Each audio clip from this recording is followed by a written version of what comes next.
igihe muri Repubulika Iharanira Demokarasi ya Kongo hakomeje impaka zikomeye ku mugambi wo guhindura itegeko nshinga, ubu hari undi munyapolitiki wamenyekanye cyane muri UDPS winjiye muri izi mpaka, yitwa Jean-Marc Kabunda, wahoze ari umwe mu bayobozi bakomeye b'ishyaka UDPS ndetse akaba yarigeze kuba perezida wungirije w'inteko ishinga amategeko ya Repubulika Iharanira Demokarasi ya Kongo. Kabunda yahaye ubutumwa bukomeye abahoze ari bagenzi be muri UDPS. Mwibutse ko UDPS n'ubundi ari ryo shyaka ry'umukuru w'igihugu wa Repubulika Iharanira Demokarasi ya Kongo riyobowe na Felix Antoine Tshisekedi Tshilombo. Yasabye kureka umugambi wo guhindura itegeko nshinga binyuze muri referendum, ariko ikirenze kuri ibyo yabahaye umuburo ushobora gutuma abantu benshi bongera kwibaza kwazaza ha politiki ya Repubulika Iharanira Demokarasi ya Kongo. Kabunda yababwiye ko amategeko bashyiraho uyu munsi ashobora kuzakoreshwa n'abazabasimbura ku butegetsi ejo, no kuvuga ko icyo UDPS ishobora gukora uyu munsi mu nyungu zayo gishobora kuzakoreshwa ejo mu buryo itazifuza. None se Kabunda aratinyira iki UDPS kuki asaba bahoze ari bagenzi be guhagarika uyu mugambi? Kandi ese impaka ku itegeko nshinga zaba zigiye gufata indi ntera muri Repubulika Iharanira Demokarasi ya Kongo? Byose reka tubirebere hamwe, nawe kiri gusabwa no kujya hasi ya subscribe wakandaho, ubundi tugakomeza kubana 5 kuri 5 muhaye ikaze. Jean-Marc Kabunda yongeye kwigaragaza mu mpaka za politiki muri Repubulika Iharanira Demokarasi ya Kongo. Uyu munyapolitiki wahoze ari umwe mu bantu bakomeye muri iri shyaka rya UDPS riri ku butegetsi, ubu arasaba ubuyobozi bw'ishyaka kureka umugambi wo guhindura itegeko nshinga. Ubutumwa bwe bwibanze ku ngaruka z'igihe kirekire. Kabunda ntabwo yavuze gusa ko adashyigikiye iri vugururwa, ahubwo yabwiye abahoze ari bagenzi be muri UDPS ko bagomba gutekereza ku cyo amategeko bashaka gushyiraho azasigira igihugu. Yabibukije ko amategeko bashyiraho uyu munsi ashobora kuzakoreshwa n'abazabasimbura. Iki ni igitekerezo gifite uburemere muri politiki, uko iyo igihugu gihinduye amategeko yacyo yibanze ntabwo abagenewe ubutegetsi buriho gusa, abagenewe n'ubutegetsi buzaza. Kukiro Kabunda avuga ko bikwiye gutekerezwaho. Kabunda asanga ikibazo atari gusa kumenya niba UDPS n'abayishyigikiye bafite ubushobozi bwo guhindura itegeko nshinga, ahubwo ikibazo nyamukuru ari ese ibyo bashaka guhindura bizagira izihe ngaruka ku gihugu mu myaka iri imbere. Uyu munyapolitiki aributsa abayobozi ko ubutegetsi buhinduka, abantu baragenda, amashyaka aragenda, perezida uyu munsi ashobora kuba atari wejo, abayobozi bafite ububasha uyu munsi bashobora kuba abatavuga rumwe n'ubutegetsi ejo. Niyo mpamvu avuga ko amategeko atagomba gutegurwa harebwa inyungu z'igihe gito gusa, kuko amategeko y'igihugu ashobora kugira ububasha no ku bantu batari bakiri ku butegetsi. Hari interuro imwe Kabunda yavuze ikwiye kwitabwaho cyane. Yagize ati mu bitekerezeho neza ni ku ngaruka zanyu. Aya ni umuburo, aya magambo ni umuburo. Ni nkaho Kabunda abwira abahoze ari bagenzi bati mushobora kuba mubona ko ibyo mukora uyu munsi bifite inyungu, ariko ejo ibintu bishobora guhinduka. Mu by'ukuri iyi ni imwe mu mpaka zikomeye ku bijyanye no kuvugura itegeko nshinga. Ababishyigikiye bashobora kuvuga ko igihugu gifite uburenganzira bwo guhindura itegeko nshinga ndetse no guhindura amategeko yacyo igihe bibaye ngombwa, ariko atavuga rumwe n'ubutegetsi nabo bakavuga ko impinduka zishobora gukoreshwa mu nyungu z'abari ku butegetsi. Kabunda rero nawe akaba ari muri urwo ruhande bavuga ko iryo tegeko rishobora nyine kuzakoreshwa mu nyungu z'aba ari ku butegetsi. Mwibutse ko uyu Kabunda nubwo ari mu batavuga rumwe n'ubutegetsi, ntabwo ari kuri rwa ruhande rwa Joseph Kabila cyangwa se bamwe bamushyigikiye, nta nubwo ari muri bo kwa Martin Fayulu. Nabyo mugomba kubizirikana. Muri Repubulika Iharanira Demokarasi ya Kongo impaka ku itegeko nshinga ntabwo ari kuva perezida Felix Antoine Tshisekedi Tshilombo yajya ku butegetsi, ikibazo cy'imikorere y'inzego z'igihugu, imiterere y'amategeko ndetse n'ivugururwa ry'itegeko nshinga cyagiye kigaruka mu biganiro bya politiki. Abashyigikiye ivugururwa bavuga ko hari ibice by'itegeko nshinga bikwiye kuvugururwa kugira ngo bihuze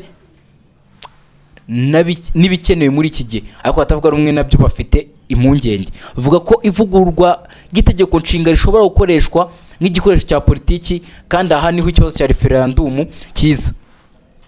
Reka mbere y'uko ngusobanurira icyo referendum icyo ari cyo, reka ngusubize inyuma mu mwaka w'ibihumbi 2016 ubwo Repubulika Iharanira Demokarasi ya Kongo iyoborwaga na Joseph Kabila Kabange. Ubwo yarasigaje imyaka igera kuri 3 ku butegetsi muri Repubulika Iharanira Demokarasi ya Kongo. Muribuka ko abo muri UDPS aribo babaye aba mbere kurwanya igitekerezo cyo kuvugurura itegeko nshinga. Ko n'ubundi itegeko nshinga rya Repubulika Iharanira Demokarasi ya Kongo riri gukoreshwa ubu ni naryo ryakoreshejwe, niryo ryashyizweho nyine 2006. N'ubundi nibwo Joseph Kabila yarahakiza. Muribuka nabwo intambara yo kugira rijyeho yari yabaye. Gusa muri 2016 Joseph Kabila nabigerageje, abo muri UDPS ubwo ni ku ruhande rwa Felix Antoine Tshisekedi Chilombo ndetse n'uyu Kabunda uri kuvugana n'urwo ruhande yari ariho barabirwanya. Ibyo ni kimwe mu bintu tugomba kuzirikana. Impamvu batangaga muri icyo gihe nazo ziri gutangwa muri iki gihe. Referendum ni iki rero? Referendum ni uburyo abaturage ubwabo bashobora gutora ku kibazo runaka cy'ingenzi. Mu gihe cy'ivugururwa ry'itegeko nshinga, referendum ishobora gukoreshwa kugira ngo abaturage batange umwanzuro mu mpinduka zateguwe. Bishyigikiye ishobora kuba inzira yo guha abaturage ijambo. Bavuga bati niba abaturage aribo bafite ububasha bwa nyuma kuki batabazwa, ariko batavuga rumwe n'umugambi bafite ikibazo gitandukanye. Bavuga ko mbere yo kugera kuri referendum hagomba kubaho uburyo bwizewe bwo kumenya niba inzira yose yateguwe mu mucyo kandi nta gitutu cya politiki kirimo. Impamvu referendum iri kuba kimwe mu bintu bikomeye cyane mu mpaka za politiki muri Repubulika Iharanira Demokarasi ya Kongo. Ubundi nje uburyo mbizi, referendum itorwa n'abaturage. Aho mureke mbagarure mu Rwanda gato nubwo turi kuvuga ku byo muri Repubulika Iharanira Demokarasi ya Kongo, munyemerere ntanga urugero mu Rwanda. Muribuka mbere y'amatora ya 2017 abaturage babanje gutorera referendum kugira nyine itegeko nshinga rya Repubulika y'u Rwanda ribe ryahindurwa. Iyo abaturage bataritora ntago ryari bwahindurwe, ariko hano ho ubona ko inteko ishinga amategeko muri Repubulika Iharanira Demokarasi ya Kongo niyo yahawe ubwo bubasha. Bonekereza ko yine umuturage n'ubundi niwe ufite ijambo rya nyuma nk'uko babivuga. Ubona ko hano muri Repubulika Iharanira Demokarasi ya Kongo ibyo DPS iri gukora nyine batigeze bashyira imbere umuturage. Kugira ngo twumve impamvu amagambo ya Kabunda afite uburemere, ni ngombwa kwibuka umwanya yagize muri DPS. Jean-Marc Kabunda yigeze kuba umwe mu bantu bakomeye muri iri shyaka, yagize uruhare rukomeye mu bikorwa bya politiki byaryo, kandi yigeze no kuba umwe mu bayobozi bakomeye b'inteko ishinga amategeko. Ariko nyuma yaje gutandukana na UDPS ndetse ajya ku ruhande rw'abatavuga rumwe n'ubutegetsi. Nayo mpamvu uyu munsi atanga ubutumwa kuri UDPS abwira abantu yigeze gukorana nabo, kandi kuba yarahoze imbere muri iyi shyaka bituma amagambo yafatwa nk'igice cy'impaka ziri hagati y'abahoze ari abarwanashyaka muri UDPS n'abakiri mu buyobozi bwayo. Uko nabibabwiye, uyu yari ahari 2016 ubwo UDPS yarwanyaga n'ubundi ivugururwa ry'itegeko nshinga. Reka noneho twinjire mu isesengura. Itegeko nshinga niryo itegeko rikuru ry'igihugu, niryo rigena ko ubutegetsi buteye, uko inzego z'igihugu zikora ndetse n'uburenganzira n'inshingano by'abaturage. Niyo mpamvu impinduka kuri ryo zitagomba kurebwa nk'impinduka isanzwe y'itegeko, ushobora guhindura uburyo igihugu kiyoborwa.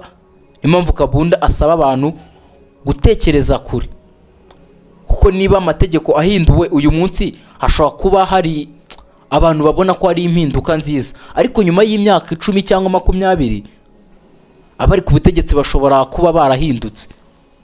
Abantu bashobora kuba barahindutse ndetse n'ishyaka riri ku butegetsi rishobora kuba ritakiri ku butegetsi. Nibwo ikibazo Kabunda avuga gishobora kugaragara. Ko muribuka ko mu magambo ye yavuze ati amategeko mwashyizeho ashobora kuzakoreshwa n'abazabasimbura. ikibazo gikomeye ni ukumenya niba ubutumwa bwa Kabunda bushobora kugira icyo buhindura ku mugambi wo kuvugurura itegeko nshinga. Ku ruhande rumwe abakomeye muri UDPS bashobora gukomeza kuvuga ko impinduka zikenewe, ku rundi ruhande abatavuga rumwe n'ubutegetsi bashobora gukoresha amagambo ya Kabunda mu gukomeza kunenga uyu mugambi. Kandi hari ikindi kintu cy'ingenzi, iyo umuntu wahoze ari imbere mu ishyaka yitandukanyije naryo hanyuma akagira umuburo nk'uyu, bishobora kongera uburemere bw'impaka, ariko nibihita bivugwa ku mugambi uzahagarara. Ikibazo Kabunda yashyize imbere nicyo kwibaza ku ngaruka z'igihe kirekire. Iyo politiki ikorwa, abayobozi benshi baba bareba ibibazo biri imbere yabo, ariko itegeko nshinga ryo rigira ubuzima burebure kurusha ubutegetsi bumwe. Niyo mpamvu impinduka zaryo zisaba ubwitonzi. Niki kizaba nyuma y'ubutegetsi buriho? Ninde uzasimbura abandi? Ese amategeko azaba arinda abaturage kimwe? Ese azakomeza gukumira ikoreshwa nabi ry'ububasha? Ibi nibyo Kabunda ashaka ko abayobozi ba UDPS batekerezaho mbere yo gukomeza uyu mugambi. Rero ubutumwa bwa Jean-Marc Kabunda bwongeye gushyira ku meza ikibazo gikomeye muri politiki ya Repubulika Iharanira Demokarasi ya Kongo. Ivugurura ry'itegeko nshinga, Kabunda arasaba UDPS gusubira inyuma kareba neza ingaruka z'ibyo bashaka gukora. Bako amategeko bashyiraho uyu munsi ashobora kuzakoreshwa n'abazabasimbura ejo cyangwa ejo bundi. Kandi aha niho ikibazo nyamukuru kiri. Ese impinduka z'itegeko nshinga zikorwa mu nyungu z'igihugu cyangwa zishobora kugira inyungu za politiki? Abashyigikiye ivugururwa bavuga ko hari impinduka zikenewe, tuvuga rumwe nabyo bavuga ko hakwiye kwitonderwa cyane kugira ngo itegeko ritaba igikoresho cy'ubutegetsi buriho. Ubu rero ijambo riri ku banyapolitiki, inzego z'igihugu ndetse n'abaturage ba Repubulika Iharanira Demokarasi ya Kongo. Ese referendum niyo nzira ikwiye? Cyangwa se Repubulika Iharanira Demokarasi ya Kongo ikwiye kubanza gushyiraho ubwumvikane bwagutse kuri izi mpinduka? Wowe ubibona ute? Ngo duhe igitekerezo cyawe hasi muri comment section. Aratubwire, ese wowe wemera ibyo Jean-Marc Kabunda avuga ku mategeko ashyirwaho uyu munsi kuba ashobora kuzakoreshwa mu gihe kizaza? Ko nabyo urabitubwira.